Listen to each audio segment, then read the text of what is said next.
আজকে যেখানে চিকিৎসার নামে গরিবের পকেট লুট করা হচ্ছে, যেখানে অসহায় রোগীর পরিবারকে পথের ভিখিরি করে দেওয়া হচ্ছে, এই যুগে ডক্টর সুকুমার চন্দ্র একজন ফেরিস্তা স্বরূপ।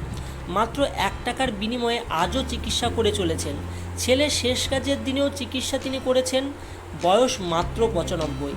হ্যাঁ, আপনি ঠিকই শুনেছেন, মাত্র 95। সম্প্রতি এমনই একটা পোস্ট সোশ্যাল মিডিয়াতে খুব ভাইরাল হয়েছে। নবদ্বীপর ডাক্তারবাবু এখন প্রায়ই স্মৃতি হাতড়ান।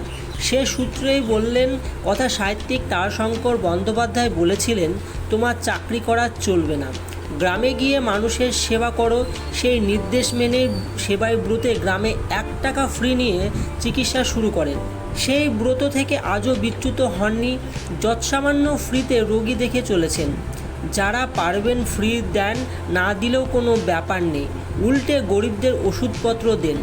গত 67 বছর ধরে এই কাজই করে যাচ্ছেন চিকিৎসক। তার ছেলে সৌমিত্র চন্দ্রও বাবার মতোই ছিলেন নামকরা শল্য চিকিৎসক। কলকাতার একটি হাসপাতালে যুক্ত থাকলেও বহুবার বিনা খরচে অস্ত্রোপচার করে গিয়েছেন।